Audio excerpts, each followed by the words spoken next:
नमस्कार। आज हम भारत की एक बहुत ही बड़ी और सच कहूं तो थोड़ी उलझी हुई राजनीतिक पहेली को सुलझाने जा रहे हैं। ये एक ऐसी पहेली है जिसके 3 बहुत जरूरी हिस्से हैं। पहला, जनगणना। दूसरा, परिसीमन। और तीसरा, महिला आरक्षण। ये तीनों जब एक साथ जुड़ेंगे तो भारत की आने वाली सत्ता की पूरी संरचना को एक नई शक्ल देंगे। तो चलिए इस विश्लेषण में गहराई से उतरते हैं।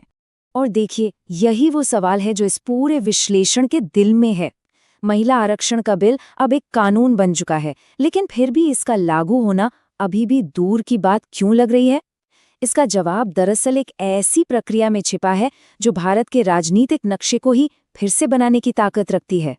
तो इस पहेली का पहला और सबसे बुनियादी टुकड़ा है परिसीमन।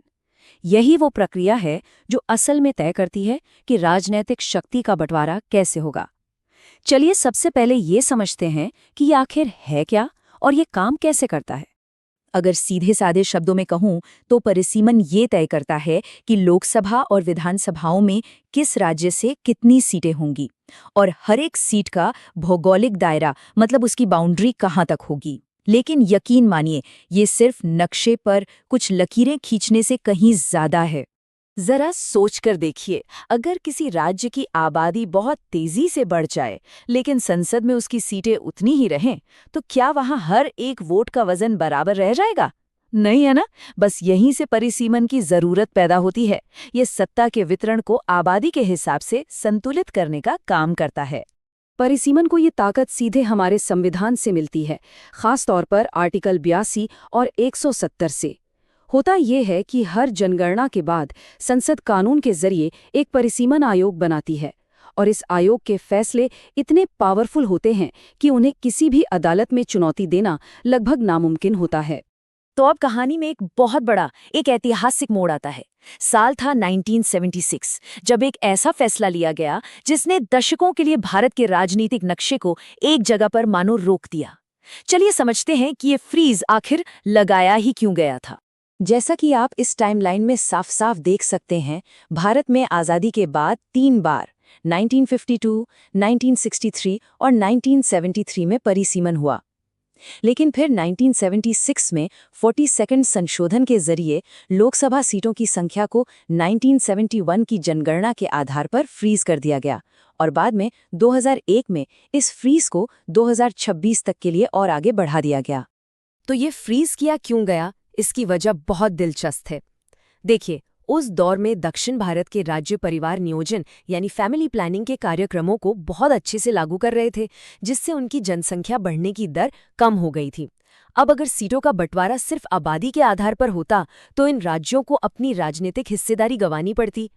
ये स्लाइड उत्तर और दक्षिण के बीच के उस तनाव को बिल्कुल साफ दिखाती है। एक तरफ थे उत्तर भारत के राज्य, जहां जनसंख्या तेजी से बढ़ रही थी और उन्हें उम्मीद थी कि संसद में उन्हें ज्यादा सीटें मिलेंगी।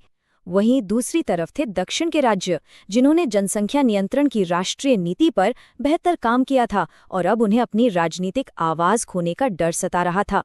1976 का फ्रीज इसी जटिल संतुलन को साधने की एक कोशिश थी।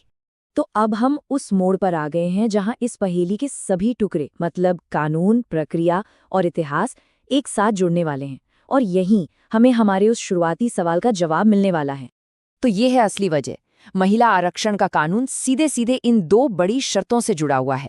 आरक्षण तभी लागू होगा जब अगली जनगणना पूरी हो जाएगी और फिर उस जनगणना के आंकड़ों के आधार पर एक नया परिसीमन अभ्यास किया जाएगा। मतलब ये एक चेन है, पहले जनगणना, फिर परिसीमन और उसके बाद ही महिला आरक्षण। और यही इस कहानी का सबसे अहम पेज है। भारत की आखिरी जनगणना 2011 में हुई थी। 2021 में जो जनगणना होनी थी उसमें देरी हो चुकी है, और जब तक अगली जनगणना नहीं होती तब तक परिसीमन शुरू नहीं हो सकता, और परिसीमन के बिना महिला आरक्षण लागू नहीं हो सकता। ये पूरी श्रृंखला एक दूसरे से कसकर बंधी हुई है। तो अब जब हम ये समझ गए हैं कि ये पूरी प्रक्रिया काम कैसे करेगी, तो सवाल ये उठता है कि इसके असल परिणाम क्या होंगे। भारत के राजनीतिक भविष्य के लिए इसके क्या मायने हैं, दांव पर क्या लगा है। अगला परिसीमन जब भी होगा, वो भारत के शक्ति संतुलन को शायद हमेशा के लिए बदल सकता है। जैसा कि ये चार्ट इशारा कर रहा है, उत्तर प्रदेश, बिहार, राजस्थान जैसे ज्यादा आबादी वाले राज्यों को लोकसभा में अच्छी खासी ज्यादा सीटें मिलने की संभावना है। वहीं दूसरी तरफ तमिलनाडु, केरल और आंध्र प्रदेश जैसे राज्यों की सीटें कम हो सकती हैं, जिससे राष्ट्रीय राजनीति में उनका प्रभाव घट सकता है। लेकिन महिला आरक्षण का असर सिर्फ सीटों की गिनती तक ही सीमित नहीं है। ये महिलाओं के लिए राष्ट्रीय स्तर पर लीडरशिप का एक नया रास्ता तैयार करेगा। आरक्षित सीटों को रोटेट भी किया जाएगा, मतलब कोई भी सीट हमेशा के लिए आरक्षित नहीं रहेगी। इससे स्थानीय राजनीति में भी एक नई तरह की हलचल देखने को मिलेगी। इस पूरी कहानी को समझने के लिए इन 3 संवैधानिक संशोधनों को याद रखना बहुत जरूरी है। 42वें संशोधन ने फ्रीज लगाया, 84वें ने उस फ्रीज को आगे बढ़ाया और 87वें ने राज्यों के अंदर सीटों की सीमाओं को बदलने की अनुमति दी।